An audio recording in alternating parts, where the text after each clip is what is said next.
Terima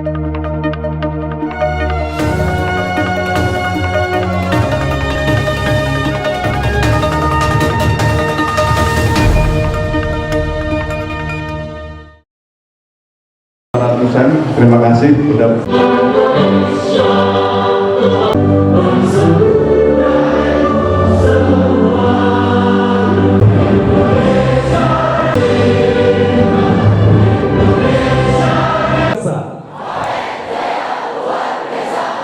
Hormati Dekan Fakultas Peternakan. Adik-adik tidak tunggu, adik-adik interaksi, ada salah kata. Sekaligus dinilai begitu ya Pak ya, adik-adik kita ini ya Pak. Ya, jadi ini adalah memang akhir dari KKN. Kita programkan memang bagaimana mahasiswa itu memiliki kemampuan melihat kondisi desa masing-masing. Setelah melihat desa itu ada potensi untuk menghasilkan teknologi tepat guna. Alhamdulillah dari 40 desa semuanya bisa menghasilkan minimal 3, meskipun ada yang sampai 5 juga, tapi yang kita tampilkan 3. Dari 3 itu sebagian besar itu adalah memang dikembalikan untuk ternak, ada yang dikembalikan untuk pertanian, dan ada juga untuk manusia. Artinya zero waste menjadi fokus kayaknya di semua desa, karena memang ini kayaknya menjadi problem di semua desa yang ditempati. Mungkin ada lagi. Pak, kalau untuk penerapannya sendiri, artinya kan ini yang saya tanya masih untuk penerapan kepada masyarakat itu masih membutuhkan kayak alih apa namanya ya. Keterampilan gitu nih. Ini kedepannya seperti apa ya Pak? Jadi teknologi yang digunakan ini sebenarnya sudah mengadopsi apa yang menjadi mata kuliah kami. Meskipun karena ini bahan bakunya itu kan dari desa yang tentunya akan beragam.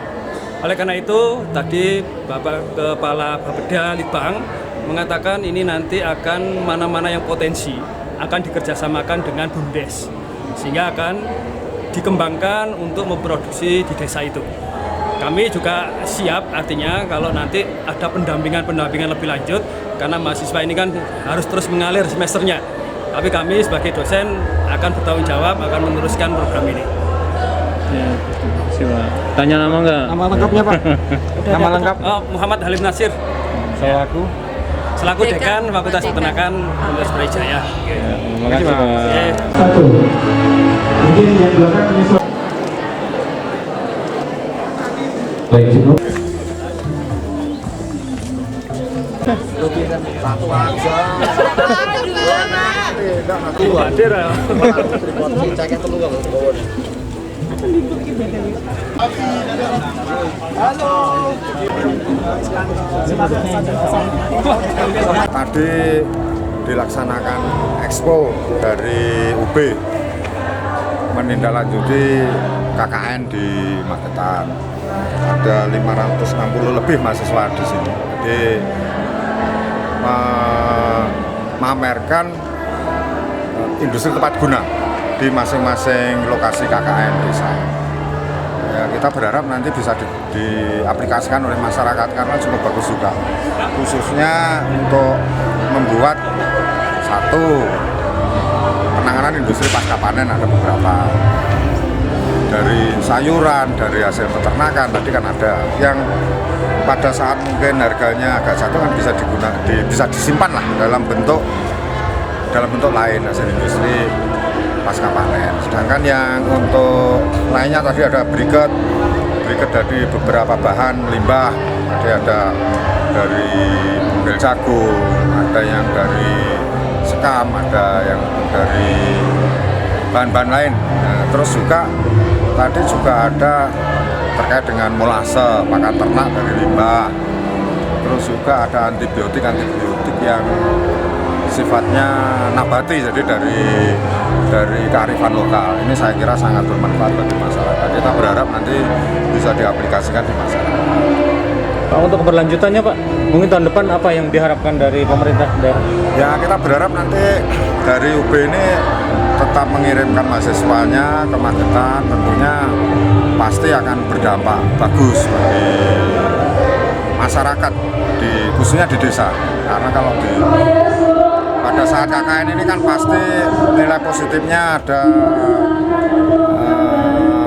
peningkatan kesadaran masyarakat untuk lebih lama sekolah, untuk memperpanjang waktu belajar. Terus yang kedua, tumbuh jiwa inklusivisme. Jadi bisa menerima semua pihak. Ini kan pasti dari latar belakang yang berbeda-beda. Yang pasti bukan hanya orang, tidak ada yang magetan, biasanya kan dari luar daerah. Kalau ada ya sedikit. Ini tentunya akan menimbulkan rasa kebinekaan. Terus juga dari segi SDM pasti akan. Ada yang menarik untuk misalnya dikerjasamakan dengan pemerintah dalam waktu dekat ini nggak sih Pak? Ya kalau kita kerjasama tentunya di bidang-bidang, kita kan sudah kerjasama di bidang-bidang peternakan, tapi yang lainnya juga sudah. Jadi pada saat kita ada masalah, misalnya dari penyakit kuku mulut itu, nah ini kan kemarin juga dibantu dari UB, banyak tenaga-tenaga dari dokter hewan maupun dari peternakan yang bisa ada di sini. Nah, kerjasama dengan universitas ini kita maksudkan seperti itu. Ada dampak positifnya banyak, karena di situ kan gudangnya intelektualitas. Nah, ini yang kita butuhkan untuk meningkatkan SDM.